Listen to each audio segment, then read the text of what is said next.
اللہ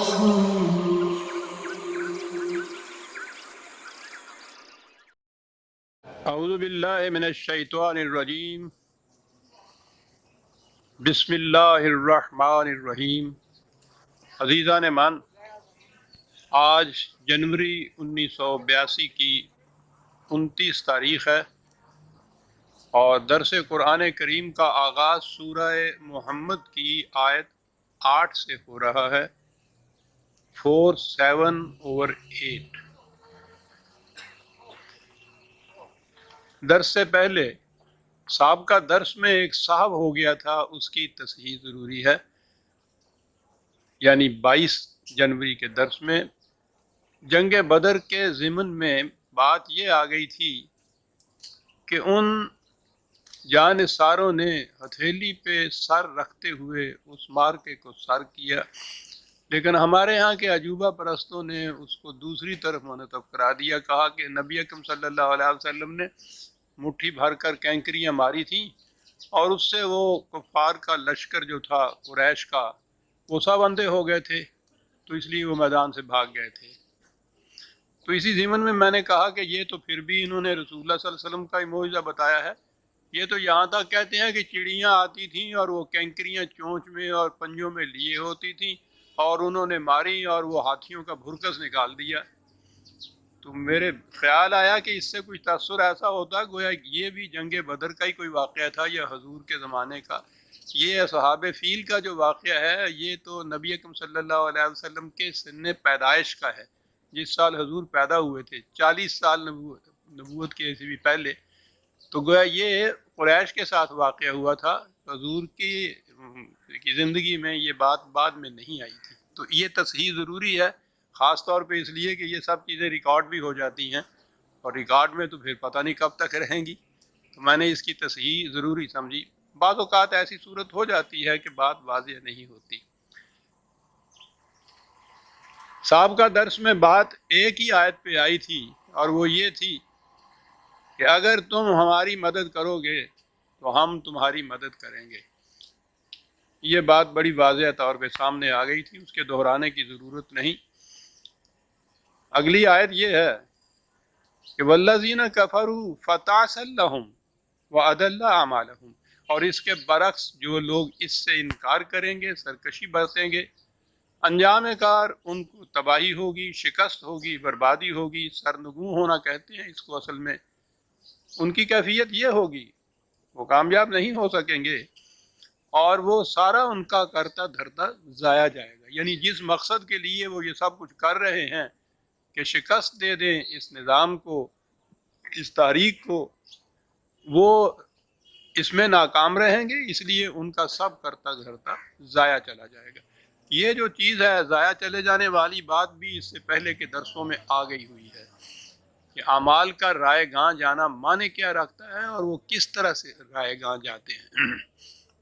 ویسے ہی جیسے ہمارے بظاہر اعمال جو ہم کر رہے ہیں رائے گاں چلے جا رہے ہیں، یعنی مذہب کے نام پہ جو کچھ کر رہے ہیں۔ آگے بات ہے اور وہ اب جوں درس ہم آگے چلتے جائیں گے آپ دیکھیں گے ایک ایک آیت جو ہے وہ ایسی کنسنٹریٹڈ آتی ہے، ارتکاز اس میں ہوتا ہے کہ ایک آیت کے اندر معانی کے ایک سمندر بند ہو گیا ہوتا ہے۔ ذالکا، اب دیکھیے کہا یہ ہے کہ یہ سب رائے گاں جائیں گے، ان کے اعمال تباہی ہوگی، ذلت ہوگی، خواری ہوگی، بربادی ہوگی۔ ذالکا، یہ کیوں ہوگا؟ بِأَنَّهُمْ كَرِهُوا مَا أَنزَلَ اللَّهُ، یہ اس لیے ہوگا کہ وہ خدا کی کتاب، یہ کرہو کا لفظ ہے، یہ پنجابی کہتے ہیں بدے ردے کسے گل نو مننا، کہ وہ مجبوراً نام تو لیتے رہیں گے اس کا لیکن دل سے وہ اس کو نہیں تسلیم کریں گے۔ نفرت کے بھی معنی آتے ہیں، کراہت جسے آپ کہتے ہیں۔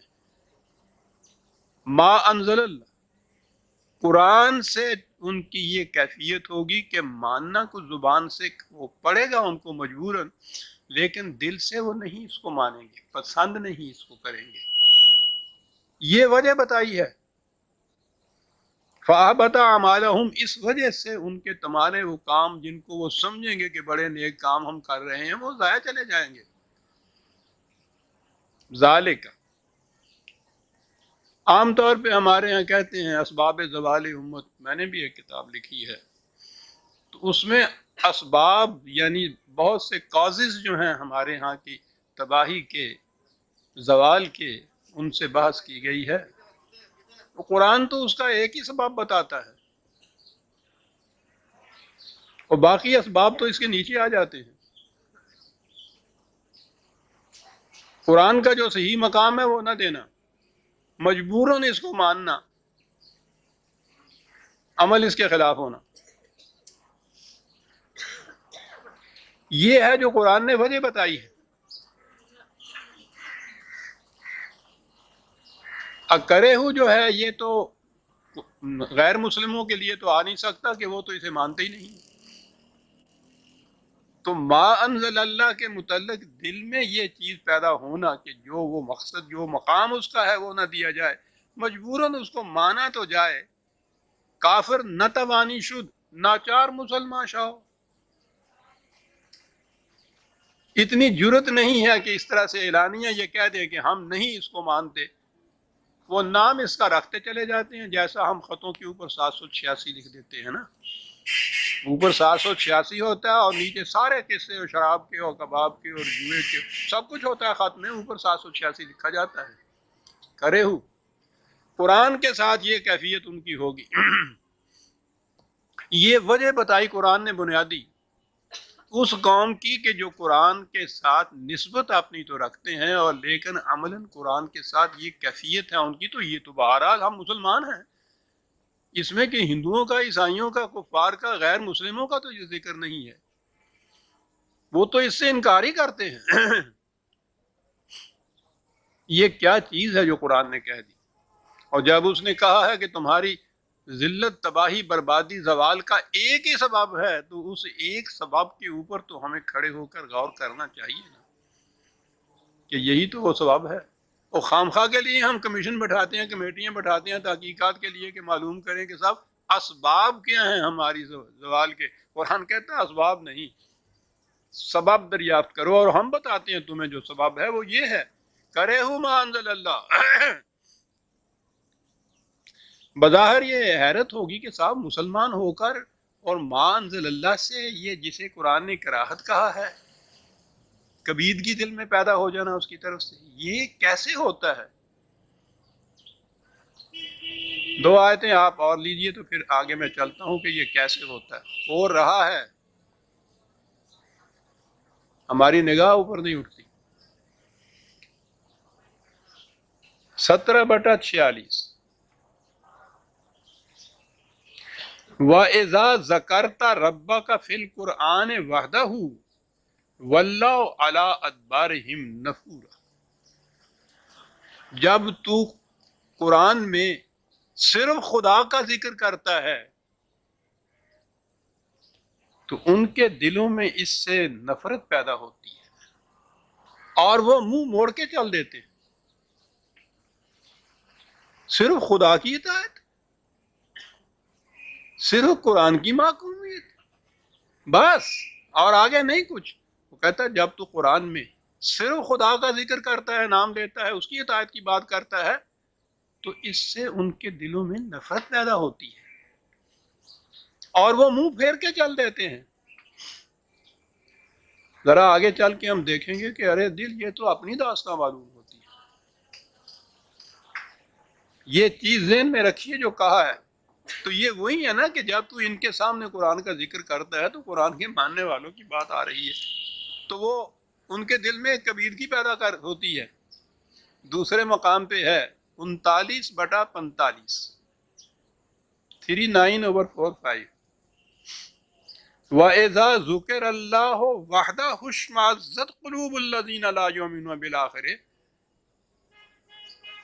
جب تو خدائے واحد کی بات ان کے سامنے کرتا ہے تو جو لوگ اب اس کو جو کہا ہے کہ آخرت پر ایمان نہیں رکھتے، قانون مکافات عمل پر ایمان نہیں رکھتے، آخرت کی زندگی پر ایمان نہیں رکھتے، تو ان کی کیفیت کیا ہوتی ہے؟ اشمازت قلوب الذین لا یؤمنون، ان کے دلوں میں کبیدگی پیدا ہوتی ہے، مروڑ اٹھتے ہیں جنہوں کہندے نے نا، یہ اس کا صحیح ترجمہ ہوتا ہے اصل میں۔ یہ کیفیت ان کے اندر پیدا ہو جاتی ہے، دلوں کے اندر پیدا ہوتی ہے۔ اتنی جرت نہیں کرتے کہ منہ سے یہ بات کہہ دیں کہ نہیں صاحب ہم اس کو سننے کے لیے تیار نہیں ہیں، ہم تو کچھ اور مانتے ہیں۔ دلوں میں ان کے یہ کیفیت پیدا ہو جاتی ہے۔ اور وَإِذَا ذُكِرَ الَّذِينَ مِن دُونِهِ فَإِذَا هُمْ يَسْتَبْشِرُونَ، اور جب تو خدا کے سوا اوروں کا ذکر کرتا ہے انسانوں کو بڑے خوش ہوتے ہیں۔ دیکھنا جی بات ہوئی نا جی، اب ٹھیک ہے نا، آپ نے جو فرمایا ہے کہ وہ فقہ میں یہ آیا ہے اور روایت میں یہ آیا ہے، دیکھیے نا یہ ہوا نا دین، وہ اکیلا خدا اور اکیلا قرآن لے آئے جناب۔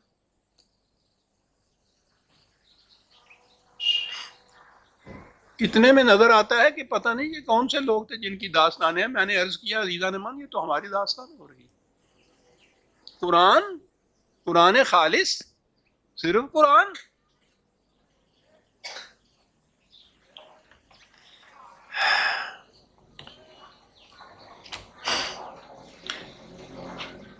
آپ کو یاد ہے پچھلی دفعہ بھی میں نے یہ کہا تھا، وہ جب غلام اور لونڈیوں کی بات آئی تھی تو میں نے کہا تھا کہ یہ بحث تھی مرحوم مودودی کے ساتھ۔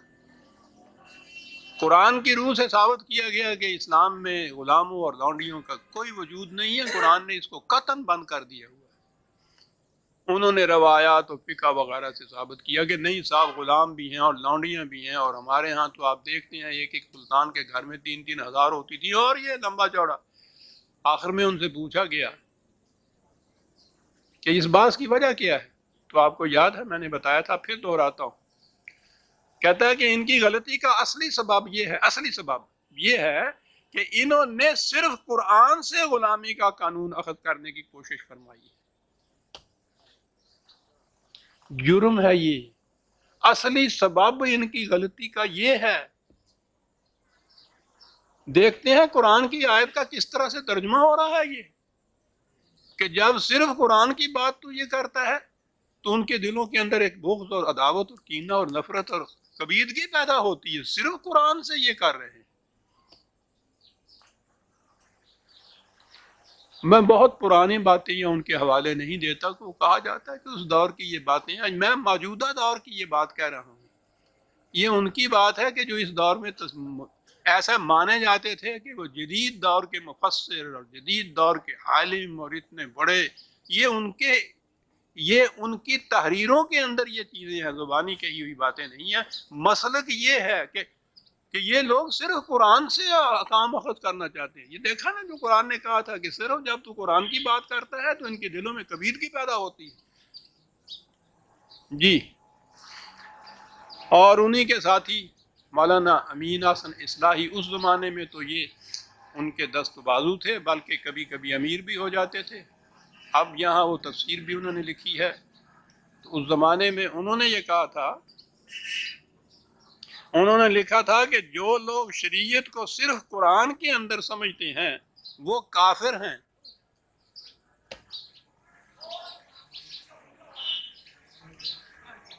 اخبار ان کا نکلتا تھا اس زمانے میں تسنیم، استقلال نمبر انہوں نے خاص نکالا تھا۔ یہ اندازہ لگائیے، وہ جو قرآن نے کہا تھا کہ صرف قرآن کی بات یا صرف خدائے واحد کی بات تم کرتے ہو، تو دل میں ابال اٹھتا ہے ان کے۔ یہ دیکھ رہے ہیں کہاں تک جا رہے ہیں۔ انہوں نے تو اتنا ہی کہا تھا کہ غلطی ان کی یہ ہے کہ یہ وہاں قرآن سے صرف لینا چاہتے ہیں۔ یہ کہہ رہے ہیں کہ جو یہ چیز مانتے ہیں صرف قرآن کو، وہ کافر ہیں۔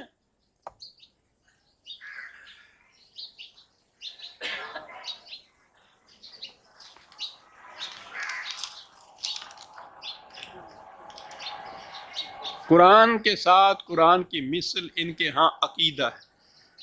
قرآن کا چیلنج ہے ساری دنیا کو کہ تم اس کی 10 آیتوں کی مثل نہیں بنا کے سکتے۔ ان کا عقیدہ ہے کہ قرآن اور مثلہ معہو، اس کی مثل، اس کے ساتھ یہ تمام روایات کے جو مجموعے ہیں، یہ قرآن کی مثل قرآن کے ساتھ۔ مقام کیا ہے ان کا؟ یہی پھر مودودی مرحوم، رسول اللہ نے جو کچھ استاد کی حیثیت سے بتایا اور سکھایا ہے، وہ بھی اسی طرح خدا کی طرف سے ہے جس طرح قرآن خدا کی طرف سے ہے. اس کو غیر از قرآن کہنا صحیح نہیں ہے. تو بن گئے نا دو قرآن اللہ. وہ مثلہ ماہو کا عقیدہ. چلیے صاحب برابر برابر ہی تم نے رکھا، شکریہ جناب کا. متوازی تو چلایا. کہنے لگے نہیں صاحب اور سنیے. اس کے بعد یہ ہے کہ قرآن اور حدیث جب برابر آئیں اور دونوں میں تضاد ہو تو حدیث قاضی ہے قرآن پر. فیصلہ وہ ہے جو حدیث کے اندر ہے، قرآن کا نہیں. اور آگے بڑھے تو کہا کہ حدیث قرآن کی آیت کو منسوخ کر سکتی. پہلے تو مثلہ ما ہوا، اکیلا قرآن نہیں. اکیلے قرآن میں شریعت ماننے والے کافر ہیں. دونوں کو اکٹھا لائے، مثلہ معہو پہلے یہ چیز کہی. وحی کی دو قسمیں بنائیں، ایک وحی قرآن کے اندر، ایک وحی ان چیزوں کے اندر. چلیے دو برابر کی قسمیں صحیح نہیں. پھر یہ وحی جو ہے یہ روایات کے اندر یہ 6 ایرانی جامعین جو تھے حدیثوں کے، ان کا اکٹھا کیا ہوا یہ جو مواد ہے حدیثوں کی کتابوں میں، ان کی کیفیت یہ ہے کہ یہ قرآن پہ قاضی ہیں، قرآن کو منسوخ کر سکتے ہیں.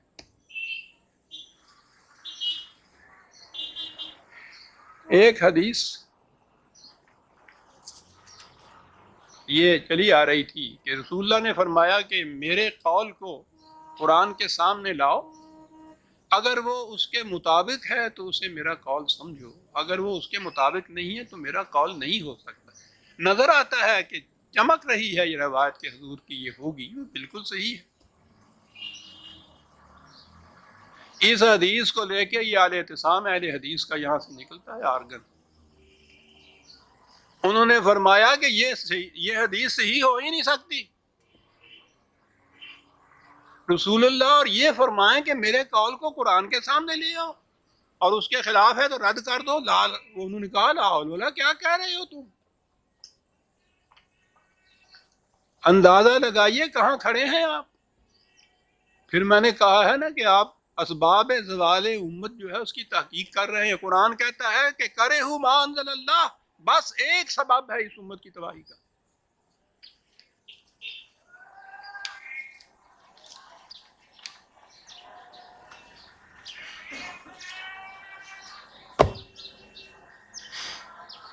آگے بڑھیے. یہ تو انفرادی کوششیں تھیں. ہمارے ہاں آج کل اسلامی قوانین، اسلامی نظام، اسلامی مملکت بہت چرچا ہو رہا ہے. اسلامی قوانین بھی نافذ ہوئے. ان میں زکوٰۃ سے متعلق بھی ایک قانون ہے. حکومت کی طرف سے وہ قانون آرڈیننس کے ذریعے سے نافذ ہوا کہ اس طرح سے زکوٰۃ کاٹی جائے گی. ایک فرقہ نے، شیعہ حضرات نے اس کے خلاف احتجاج کیا کہ ہم نہیں اسے تسلیم کرتے. انہیں ایگزمپٹ کرنا پڑا، مستثنا قرار دے دیا کہ آپ لوگ اپنی فقہ کے مطابق جو عمل ہے آپ کر لیا کریں. یوں گئے نا. جب انہوں نے یہ بات کہی تو باقی فرقوں نے کہا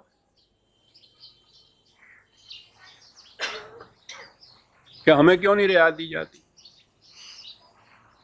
آئین میں تبدیلی کرنی پڑی اور کہنا پڑا کہ ہر فرقہ اپنی اپنی فقہ کے مطابق کر لے. چلیے جی. اب اس میں یہ چیز آئی کہ وہاں جو زکوٰۃ کاٹنے والی مشینری ہیں، ادارے ہیں، انہیں لکھ کے دے دیجئے کہ میں فلاں فقہ کا پابند ہوں، اس لیے مجھے اس آرڈیننس سے مستثنا قرار دیا جائے، میری زکوٰۃ نہ کاٹی جائے. تو یہ لکھ کے دینے سے وہاں سے وہ مستثنا قرار دے دیتے تھے، ایکسیپٹ کر لیتے تھے.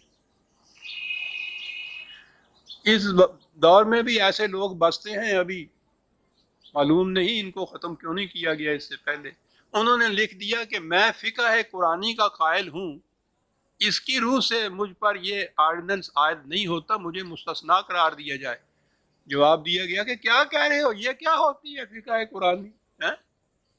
فقہ حنبلی، فقہ حنفی کا ہو، فقہ شافعی کا ہو، فقہ حنبلی مالکی کا ہو، فقہ حنبلی کا ہو، فقہ جعفری، فقہ قرآنی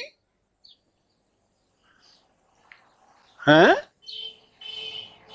اور مسترد کر دیا کہ یہ تسلیم نہیں کی جا سکتی۔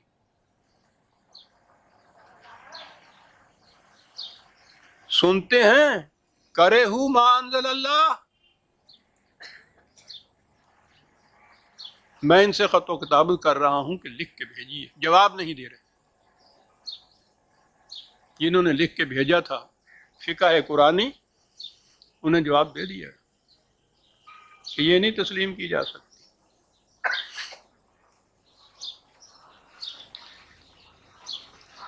دیکھ رہے ہیں قرآن کی آیتیں؟ جی پھر سنا دوں،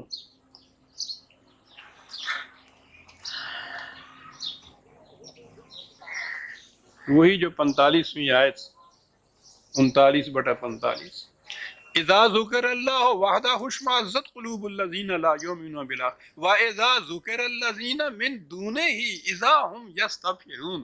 خدا کے سوا بات اور انسانوں کی کرو گے نا تو بہت خوش ہو جائیں گے۔ بات ہوئی نا، ہم مستثنا قرار دیتے ہیں صاحب، خدا کی فقہ تم کہتے لا کے ساتھ، یہ کیسے تسلیم کی جائے؟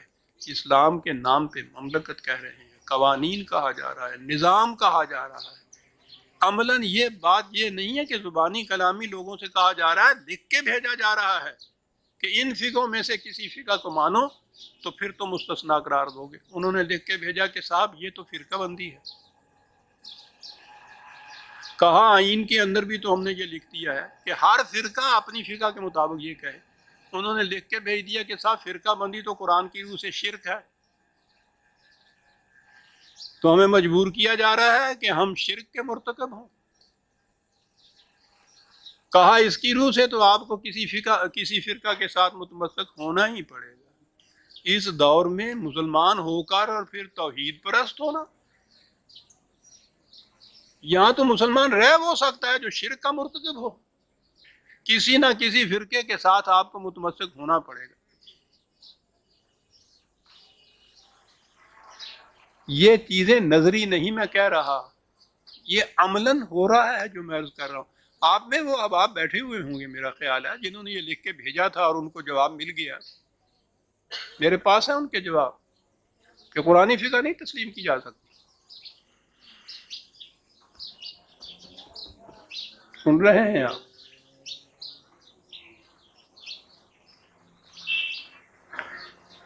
وہ ایک ہانگ کانگ سے آیا، وہ غیر مسلم ایک صحافی، اس نے آ کے رجم کے متعلق انٹرویو لیا ہمارے صدر محترم سے، اور انہوں نے رجم کے متعلق یہ سوال کیا کہ اس کو سزا آپ کہہ رہے ہیں، تو انہوں نے کہا کہ ہاں یہ سزا ہے، یہ قرآن کے، وہ غیر مسلم صحافی اس نے کہا کہ قرآن میں تو یہ نہیں ہے۔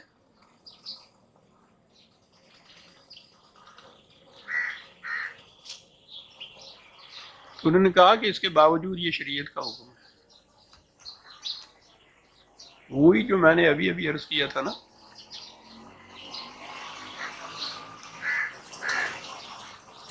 کہ جو لوگ صرف قرآن سے شریعت کو محدود سمجھتے ہیں وہ کافر ہیں، کافر ہیں۔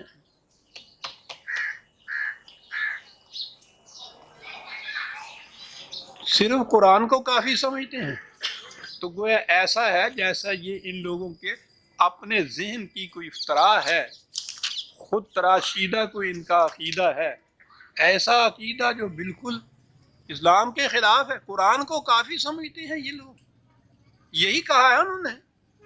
حدودی مرحوم نے یہ کہا کہ یہ صرف قرآن سے قانون اخذ کرنا چاہتے ہیں کہ گویا قرآن کو کافی سمجھتے ہیں۔ انہوں نے کہا جو ایسا سمجھتا ہے وہ مسلمان نہیں، وہ کافر ہے۔ اور اللہ تعالیٰ کہتا ہے اولم یکفہم انا انزلنا علیک الکتاب یتلی علیہم، کیا یہ لوگ اسے کافی نہیں سمجھتے جو ہم نے نازل کر دیا ہے؟ کہتے ہیں ہم کافی نہیں سمجھتے۔ بیٹھے رہو لے کے اپنی کتاب کو۔ کہتا ہے کیا یہ لوگ اسے کافی نہیں سمجھتے؟ یہ آپ کے ہاں کے اس دور کے مجدد اور محدث اور مفسر ہیں عزیزان من، اسلام آپ کو دینے کے لیے آئے ہیں، اسلامی قوانین بنتے ہیں۔ کہتے ہیں کہ یہ کہنے والا کہ قرآن کافی ہے، کافر ہے، قرآن یہ اللہ تعالیٰ یہ کہتا ہے کہ کیا یہ ان کے لیے کافی نہیں ہے کہ ہم نے قرآن نازل کر دیا؟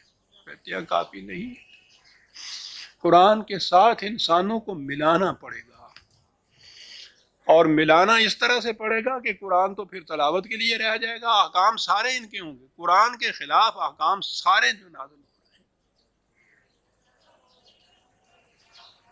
انہوں نے پوچھا شریعت، وفاقی شریعت کو میں نے لکھا کہ آپ کے ہاں یہ اصول بنایا ہے کہ کتاب اور سنت کے مطابق جو قانون ہوگا وہ اسلامی ہوگا، جو اس کے خلاف ہوگا وہ اسلامی نہیں ہوگا۔ میں نے کہا یہ بتائیے کہ اگر ایک قانون قرآن کے خلاف ہو اور سنت کے مطابق ہو، اس کو غور سے سنیے جو میں کہہ رہا ہوں، شرط یہ ہے کہ قرآن اور سنت دونوں کے مطابق ہو تو اسلامی ہوگا، خلاف ہو تو اسلامی نہیں ہوگا۔ میں نے کہا اگر ایک قانون قرآن کے خلاف ہے اور سنت کے مطابق ہے، اس کی پوزیشن کیا ہوگی؟ اسلامی ہوگا یا غیر اسلامی ہوگا؟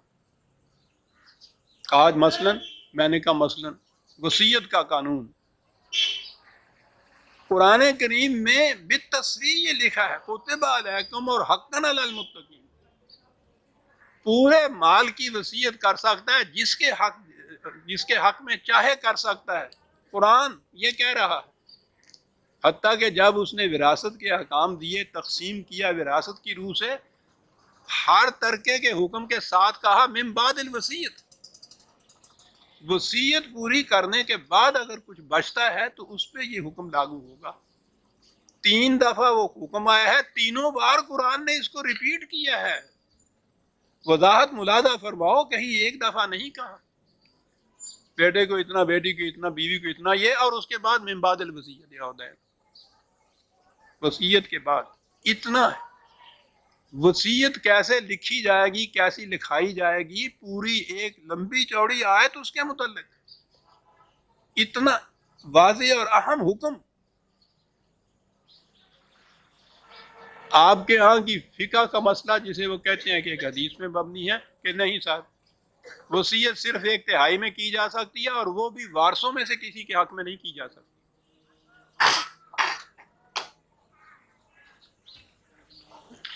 میں نے کہا یہ گلیئرنگ ایسی واضح مثال ہے کہ قرآن کے خلاف، اور آپ کہتے ہیں کہ یہ ایک روایت کے مطابق ہے، یہ فقہ کا آپ کے ہاں لا یہی ہے، اس کے مطابق ہے۔ یہ بتائیے کہ یہ قانون جو ہے یہاں رائج، یہ اسلامی ہے یا غیر اسلامی؟ وفاقی شرعی عدالت سے میں نے ریکویسٹ کی ہے لکھ کر، بڑا مشکل سوال ہے، مشکل کس لیے ہے؟ جرت کی ضرورت ہے نا۔ کہا کہ یہ وصیت کا مسئلہ جو ہے وہ پرسنل لا کے تابع آتا ہے، اور پرسنل لا جو ہیں وہ وفاقی شرعی عدالت کے احاطہ اقتدار میں نہیں آتے، اس لیے ہم اس کے متعلق کچھ نہیں کہہ سکتے۔ میں نے کہا جی وصیت کی بات میں نہیں پوچھتا، وہ تو میں نے ایک مثال دی تھی آپ کو کہ ایسے احکام ہے، میں یہ اصول پوچھتا ہوں کہ اگر ایک قانون قرآن کے خلاف ہو، سنت کے مطابق ہو، تو آپ کی عدالت اسے اسلامی تسلیم کرے گی یا غیر اسلامی؟ اس کا جواب نہیں دیتے۔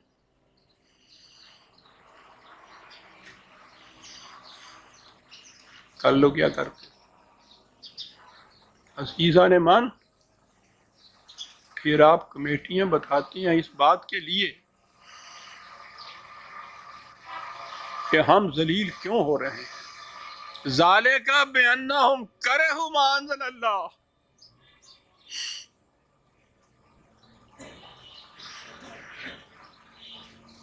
کیسے واضح الفاظ میں قرآن نے، میں کہہ رہا ہوں جو کہتے ہیں نا قربان ہو جانے کو جی چاہتا ہے، یہ ذالک کا ایسا اہم ہے اس مقام پہ آیا ہوا، وہ یہ اس لیے ہے بانہم کرہوا ما انزل اللہ، اور جب یہ ہو جائے تو پھر جو کچھ بھی اسلام کے نام پہ تم کہتے ہو فاحبط اعمالہم، وہ سب رائے گاں جاتا ہے۔ خدا کی کتاب کے متعلق یہ ایٹیچیوڈ، اور اس کے بعد اپنے اعمال کو اسلامی کہنا، فاحبط اعمالہم۔ حبت اعمال، فخر سے ہمارے یہاں ہوتا ہے اس دفعہ 50,000 لوگ حج کرنے کے لیے گئے، مسجدوں میں اتنے زیادہ نمازی آ گئے، زکوٰۃ 1 ارب روپیہ جو اکٹھا کیا، یہ سارا کچھ یہ اسلامی چیزیں ہیں نا۔ یہ کیا کہہ رہا ہے قرآن؟ کرہ ما انزل اللہ فاحبط اعمالہم۔ ہاں جی، آپ کو معلوم ہے کہ یہاں کہا گیا تھا کہ جو لوگ آخرت پر ایمان نہیں رکھتے ان کی یہ کیفیت ہوتی ہے۔ کانپ اٹھتا ہے آدمی کہ آخرت پر ایمان نہیں رکھتے۔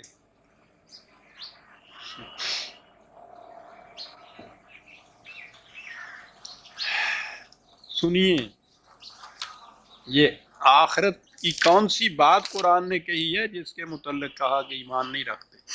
ایسا کچھ قرآن تو ایک محاکاتی منظر سا پیش کرتا ہے نا کہ میدان ہے، عدالت ہے، قومیں آ رہی ہیں، سامنے سے گزر رہی ہیں بارگاہ خداوندی سے، وہاں سے نبی اکرم صلی اللہ علیہ وسلم کھڑے ہیں، تشریف رکھتے ہیں، بتاتے جاتے ہیں، یا انبیاء کرام اپنی اپنی امتوں کے متعلق بتاتے چلے جاتے ہیں۔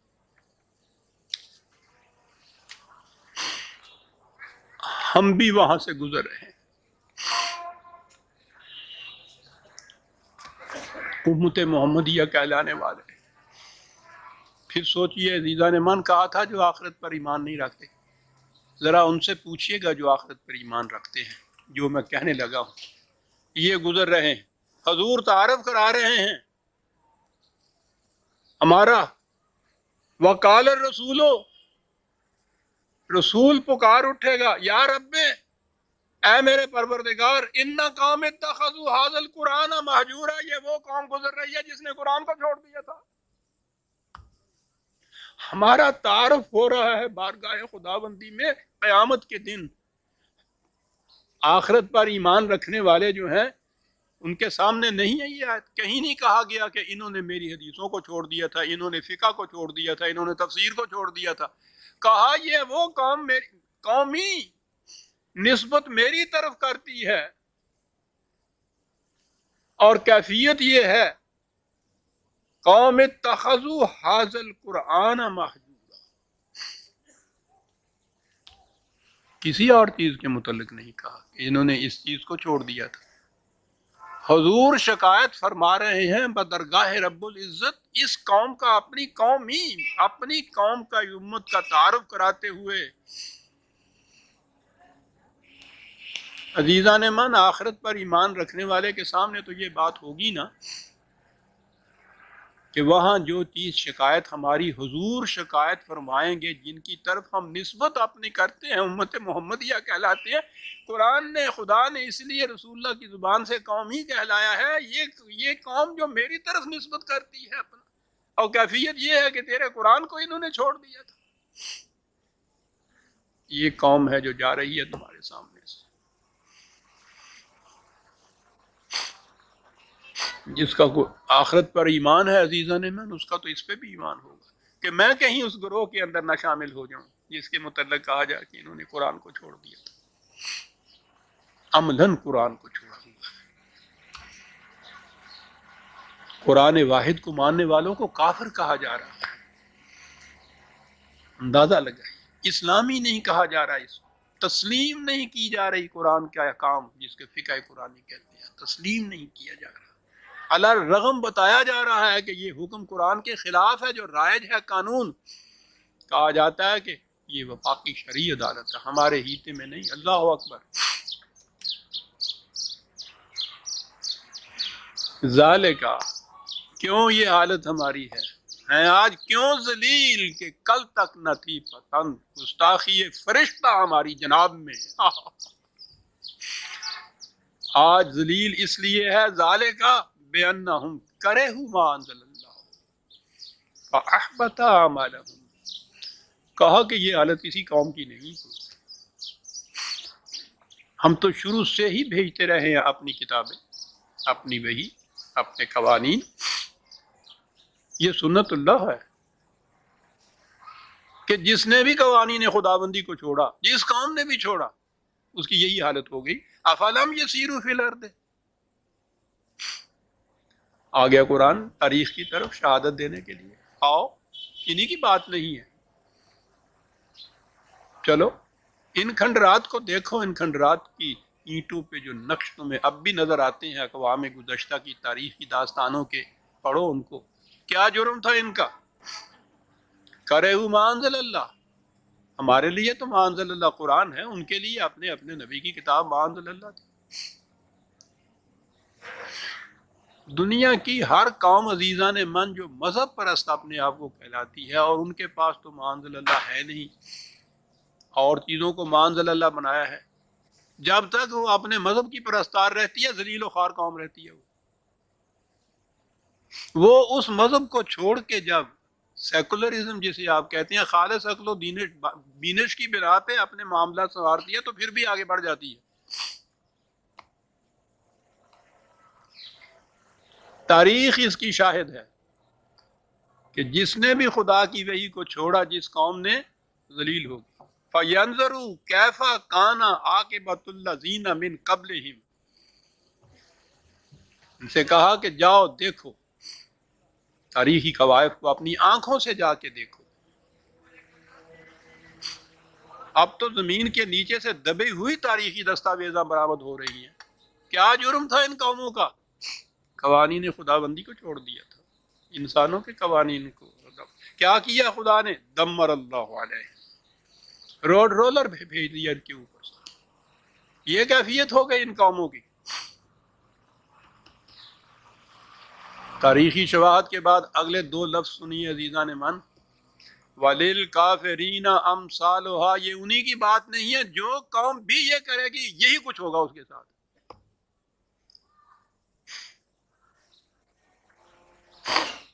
ذَلِكَ بِأَنَّ اللَّهَ مَوْلَى الَّذِينَ آمَنُوا.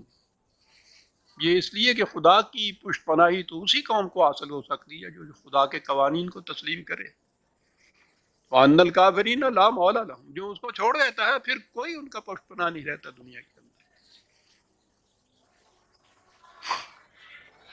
سوچئے ہے کوئی پشت پناہ ہمارا؟ ہے جس پہ بھروسہ کریں بھی تو وہ انسانوں کی بات ہو جائے گی نا جی. ما انزل اللہ کو چھوڑ کے یہ سمجھنا کہ ہمیں خدا کی نصرت حاصل ہوگی، خدا کی پشت پناہی ہمیں حاصل ہوگی. کس طرح ہوگی؟ جس طرح ہوگی کہ صاحب 20 لاکھ کے قریب یا 15 لاکھ کے قریب دعا جو مانگتے ہیں، فانصرنا علی القوم الکافرین. فانصرنا، نصرت خدا بندی کے لیے دعائیں مانگتے ہیں. کرے ما انزل اللہ. اور عزیزان من، یہ اپنی ہی بات میں نہیں کہہ رہا، دنیا میں کوئی مسلمانوں کی کوئی بھی مملکت ایسی نہیں ہے جہاں قرآن کا قانون نافذ ہو. ان کو تو چھوڑ دیجئے کہ جو سیکولرزم پہ ہی آگے ہوئے ہیں. وہ جو اپنے آپ کو اسلامی مملکتیں بھی کہلاتی ہیں، اسلامی نظام کہتے ہیں، قوانین نافذ ہیں. قرآن کا قانون اس وقت دنیا میں کہیں نافذ نہیں ہے.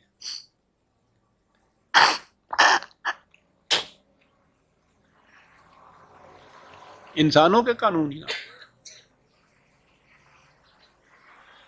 اور پھر جب یہ کوئی قوم دیکھے کہ الرغم ہمارے قوانین جن کو ہم اسلامی کہہ رہے ہیں قرآن کے خلاف جا رہے ہیں،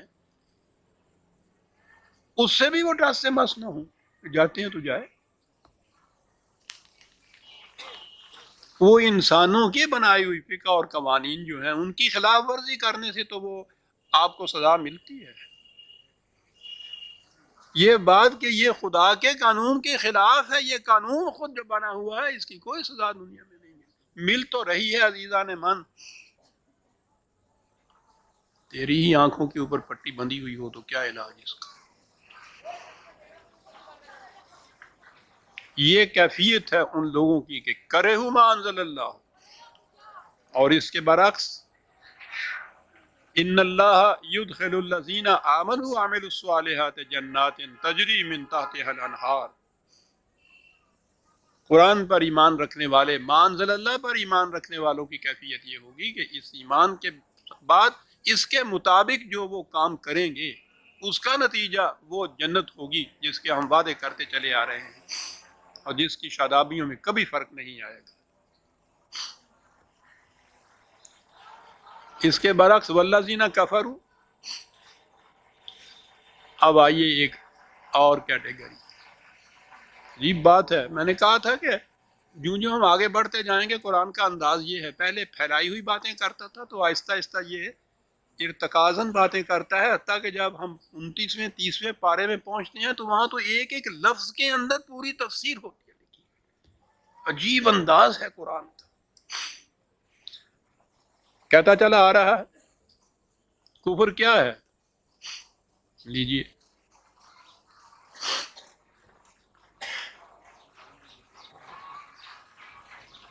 ہمارے ہاں تو یہی نا کہ خدا کا انکار جو ہے وہ کفر ہے۔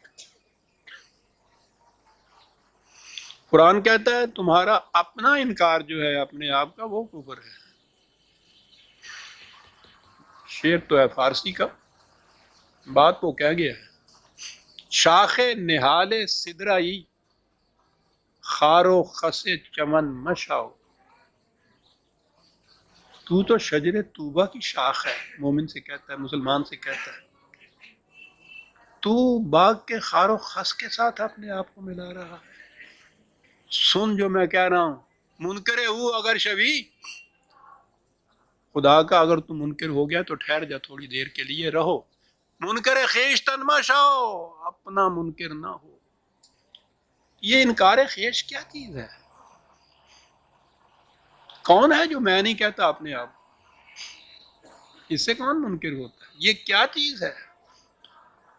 یہ ہے جو قرآن نے بتایا۔ کہنے لگا آؤ تمہیں بتائیں، دو زندگیاں ہیں،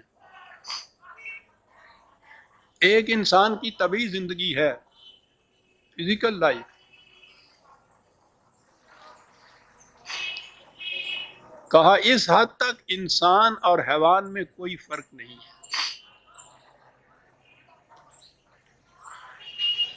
دونوں کی مشینری جسم کی ایک جیسی،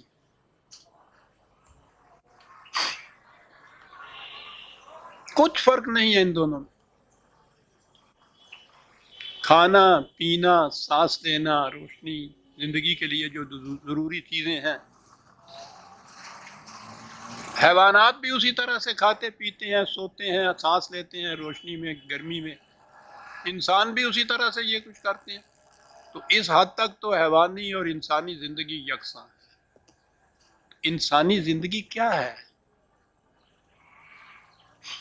اس کے علاوہ انسان میں ایک اور چیز بھی ہے، وہ منکر خیشتن جو کہا تھا نا اس نے، اور یہ وہ چیز ہے جسے آپ میں کہتے ہیں یا میری کہتے ہیں۔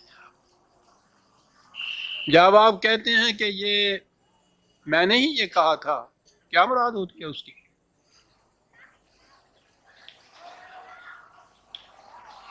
آپ کی زبان ذمہ دار ہوتی ہے اس کی، جو کہا تھا آپ نے، لفظ تو زبان سے ادا ہوئے تھے نا۔ یہ کون ہے جو کہتا ہے کہ میں ہوں اس کا ذمہ دار؟ میں کیا ہے یہ؟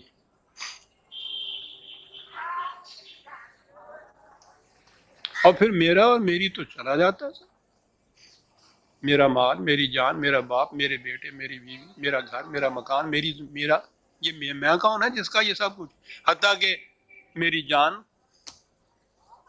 جان بھی کسی میں کی ہے۔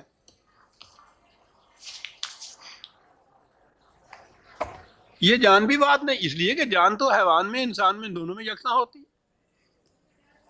اس کی موت بھی اسی مشینری کے رکنے سے ہوتی ہے، اس کی موت بھی ہوتی ہے، یہ کس کی ہے جان؟ حیوان یہ بات نہیں کہتا، نہ کہہ سکتا، انسان کہتا ہے نا کہ میری جان بھی چلی جائے تو میں پھر بھی یہ نہیں کروں، میری جان یعنی جان کچھ اور ہے اور یہ میں اور ہے جس کی یہ ہے۔ بس یہ وہ میں ہے عزیزان من جو فرق ہے حیوان میں اور انسان میں۔ اسی لیے وہ کہتا ہے کہ سر دست اگر تو خدا کا انکار کر رہا ہے تو خیر، لیکن یہ میں کا انکار نہ کرنا۔ یہ میں سے کیا چیز پیدا ہوتی ہے جو قرآن نے بھی اتنی اہمیت دی ہے؟ ابھی میں آتا ہوں اس آیت پہ۔ بیل کو بھوک لگتی ہے، وہ باہر نکلتا ہے، جو کھیت سب سے پہلے سامنے آتا ہے اس میں چرنے لگ جاتا ہے، کوئی جرم نہیں۔ جرم اتنا ہی ہے نا کہ وہ کھیت والا آ جائے تو وہ کوئی ڈنڈے مارتا ہے، ویسے اگر یہ بات نہ ہو تو کوئی جرم نہیں۔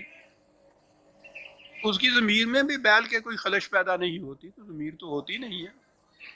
بیل کی زندگی کیا ہے؟ جہاں گھاس میں نے کھا لی ہے۔ یہ بات کہ اپنے ہی کھیت سے کھانا چاہیے مجھے، دوسرے کے کھیت سے نہیں کھانا چاہیے، یہ فرق ہے انسان اور حیوان میں، جائز اور ناجائز میں، حلال اور حرام میں۔ حیوانات کی سطح پر یہ بات نہیں ہوتی، یہ انسانی سطح پہ ہوتی ہے۔ کیوں؟ یہ رزق کے حلال ہی ضروری ہے، گھی تو وہی ہے، چرا کے کھائیے، قیمت لے کے کھائیے۔ چرایا ہوا گھی کبھی یہ نہیں کہتا کہ نہیں صاحب میں تمہیں پہلوان نہیں بنا سکتا، تم نے چوری کا گھی کھایا ہوا ہے۔ پانی چرا کے پیجیے، اس سے بھی پیاس بجھتی ہے، پانی خرید کے پیجیے، اس سے بھی پیاس بجھتی ہے۔ جسم کے اوپر جو اثر ہے اس پر تو کوئی فرق نہیں پڑتا۔ یہ فرق کس چیز میں پڑتا ہے؟ یہ میں پہ فرق پڑتا ہے۔ یہ میں ہے جسے قرآن نے نفس کہا ہے، یہ میں ہے جسے پرسنالٹی کہتے ہیں، ذات کہتے ہیں، خودی کہتے ہیں، سیلف کہتے ہیں، میں کہیے نا، یہ اس کے اوپر فرق پڑتا ہے۔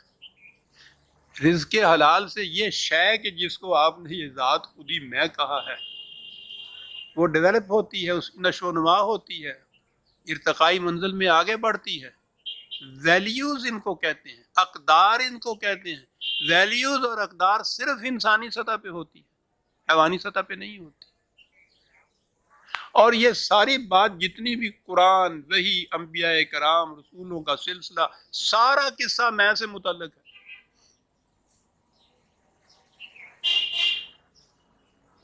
ان احکام و قوانین خداوندی سے یہ جو میں ہے یہ سنورتی ہے، نکھرتی ہے، بڑھتی ہے، نشو و نما ہوتی ہے۔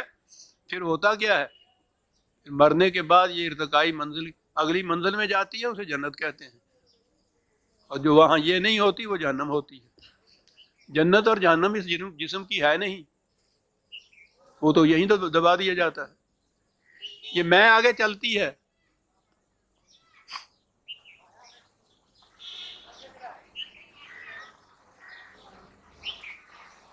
یہ ہے اصل شے جو دین یا وحی یا خدا کے قوانین اور احکام کرتے ہیں۔ وہ جو میں جس نے آگے چلنا ہے یہ اس کو زندہ رکھتی ہے، تقویت دیتی ہے، نشو و نما دیتی ہے، جنت میں جانے کے قابل بنا دیتی ہے۔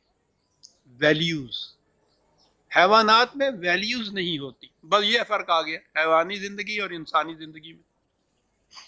اسی لیے ان کی طرف نہ کوئی نبی آیا، نہ وحی آئی، نہ کوئی کتاب ہے ان کے پاس۔ ویلیوز ہی نہیں ہے تو سوال ہی نہیں ہے، زندگی تو کھانے پینے کا نام ہے۔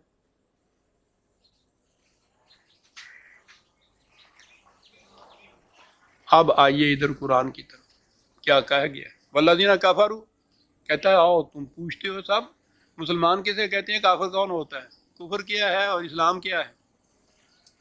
کہتا ہے آؤ تمہیں بتائیں کفر کیا ہے۔ کافر وہ ہے یتمتعون و یاکلون کما تاکل الانعام، جو زندگی صرف کھانے پینے سونے جاگنے کو سمجھتے ہیں حیوانوں کی طرح، ان کو کافر کہتے ہیں۔ لیجئے جناب،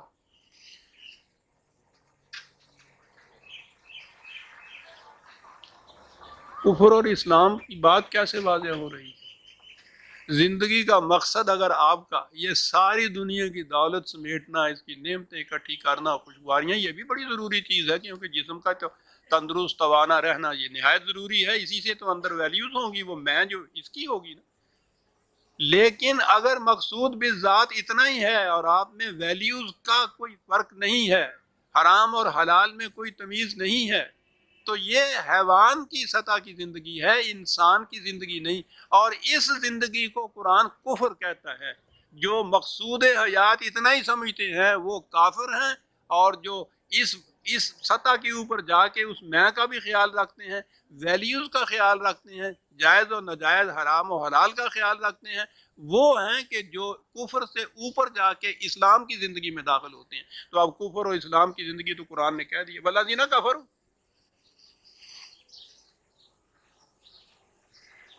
اجتماعی زندگی میں اس نے کہا تھا کہ من لم یحکم بما انزل اللہ فاولئک هم الکافرون، جو بھی خدا کے کتاب کے مطابق حکومت کام نہیں کرتے ان کو کافر کہا جاتا ہے۔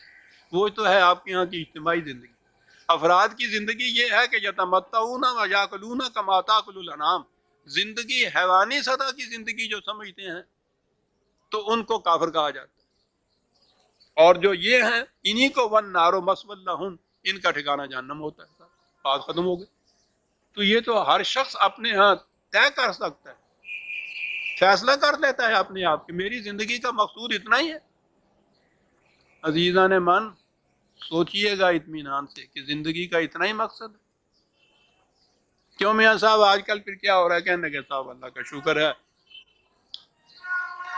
پڑھے لکھے ملازم نوکری کی، بڑی عزت کی نوکری کی، نوکری بڑی عزت کی، اس فریب خوردہ شاہی کو کیا کہا جائے؟ بڑی عزت کی نوکری کی، ٹھیک ہے جی، ریٹائر ہوئے۔ اکبر جو کہہ گیا، کیا کہیں آپ کیا کار نمایاں کر گئے؟ بی اے کیا، نوکر ہوئی، نوکر ہوئے، پینشن ملی اور مر گئے، کار نمایاں۔ بیل بھی اسی طرح سے مرتا ہے، کھاتا ہے، پیتا ہے، بچے پیدا کرتا ہے، سانس لیتا ہے، تبھی مشینری ختم ہو جاتی ہے، مر جاتا ہے۔ وہ بھی مر گیا، یہ بھی مر گیا۔ اس کی موت کفر کی موت ہے۔ حیوانی سطح کی زندگی کفر کی زندگی ہے۔ عزیزان من، جو آج کل فخریہ بیان ہوتا ہے نا کہ صاحب اللہ کا شکر ہے کاروبار میں بڑی ترقی ہوئی ہے، اولاد بھی اللہ نے دی، پڑھایا لکھایا ہے، وہ ڈاکٹر ہو گیا ہے، وہ امریکہ چلا گیا ہے، سمجھ لیا نا؟ جی ہاں، وہ اسمگلنگ کرتا ہے، وہ بلیک کرتا ہے، یعنی بہت ہے اللہ کا دیا ہوا، یعنی یہ شیطان کا دیا ہوا نہیں، اللہ کا دیا ہوا۔ وہ حرام کمائی ساری اللہ دیتا ہے، بہت ہے جی اللہ کا دیا، بڑی اچھی زندگی بسر ہو گئی ہے، الحمدللہ صاحب، بڑی خوشحالی کی زندگی ہے۔ کیا زندگی ہے یہ؟ وہ اب تو نہیں ہوتے، کوتل گھوڑے ہوتے تھے جن پہ سونے کی کاٹھی ڈالتے تھے، ہیروں کے گلے میں ہار ڈال دیتے تھے، یہ کچھ ہے نا؟ بڑی خوشحالی کی زندگی، بڑی اچھی زندگی، اللہ کا شکر ہے۔ حیوانی سطح کی زندگی، میں کا کوئی خیال نہیں، کیسے یہ آیا اس کا خیال ہی نہیں، پھر کیسے کی بات آئی تو دماغ میں فوراً آ گیا کہ حضرت عمر رضی اللہ تعالیٰ عنہ سے انہوں نے پوچھا تھا کہ خلافت کسے کہتے ہیں؟ کہنے لگے میں تو زیادہ لمبا چوڑا کو فلاسفر ہوں نہیں، میں تو سمجھتا نہیں ہوں، میں تو اتنا ہی سمجھتا ہوں کہ خدا کے ہاں سے پوچھا یہ جائے گا کہ کہاں سے لیا تھا اور کہاں دیا تھا، میں تو اسی کو سمجھتا ہوں خلافت۔ کیا بات ہے! جس کو ہر وقت اس کا دھڑکا ہے کہ کہاں سے لیا تھا اور کہاں دیا ہے، یہی تو ہے وہ میں کی زندگی۔ حیوانی سطح کے اوپر یہ سوال ہی نہیں پیدا ہوتا کہ بیل کہے کہ میں نے وہاں سے کھایا تھا، وہاں سے نہیں کھایا تھا، مجھے تو گھاس چاہیے تھی۔ والذین کفروا یتمتعون ویاکلون کما تاکل الانعام، کفر کی زندگی یہ ہے، کھاتے ہیں، پیتے ہیں، تمتع ہے، بلکہ یہ تو طبی زندگی کے اسباب و وسائل سے خوب فائدہ اٹھاتے ہیں، لیکن زندگی کی سطح حیوانات کی سطح ہی ہے، ویلیوز اور اقدار کی سطح نہیں ہے، اقدار خداوندی کا خیال کوئی نہیں ہے۔ یہ ہے جو جہنم میں کہا، یہاں بھی جہنم میں رہتے ہیں، آخرت میں بھی جنت میں، جہنم میں رہیں گے۔ کیوں؟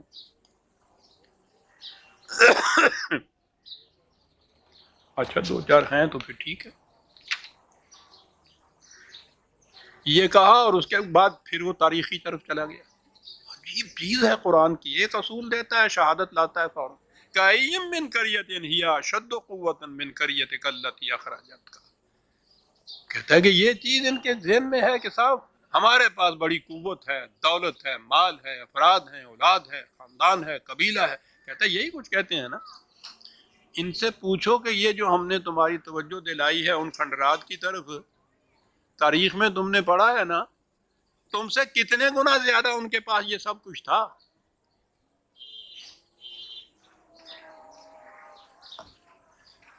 کیوں تباہ ہو گئے؟ کرہو ما انزل اللہ، کفروا یتمتعون کما یاکلون کما تاکل الانعام. یہ بات تھی ان کے ساتھ، یہ ہوا تھا. اہلکناہم، ہمارے اٹل قانون نے تباہ کر کے رکھ دیا، برباد کر کے رکھ دیا، ذلیل اور خوار ہو گئے. سانس لینے کی زندگی کو زندگی سمجھا، نہ حمیت رہی، نہ غیرت رہی، نہ ذلت کا احساس رہا. حمیت، غیرت، ذلت، ندامت حیوان میں ہوتی نہیں. اس کے سامنے بیل کے 1000 گالیاں اس کو دے دیجئے، وہ یوں سے ہلاتے رہتے. اعلیٰ جی ہمارے یہاں یہ کہا، یہ تو انسان کی سطح کی ساری چیزیں ہیں. اہلکناہم فلا ناصر لہم، پھر کوئی دنیا میں ان کی مدد کے لیے نہ آیا، کوئی نہ آیا. جس کو وہ چھوڑ دے دنیا میں کوئی اس کی مدد نہیں کر سکتا. اس کے قوانین کی خلاف ورزی کرنے کے لیے کیا بچائے؟ سینکیا پھانک لیا ہے اگنا اپنا، تو ماں مرتی جائے گی لیکن کر کچھ نہیں سکے گی. فلا ناصر لہم، کوئی ان کا مددگار پھر نہیں ہو سکتا. عزیزان من، اس لیے ذالک بانہم کرہوا ما انزل اللہ، اس لیے کہ انہوں نے ما انزل اللہ سے کراہت برتی تھی. سورہ محمد کی آیت 13 تک ہم آ گئے. عزیزان من، 14ویں آیت سے ہم آئندہ لیں گے. ربنا تقبل منا انک انت السمیع العلیم.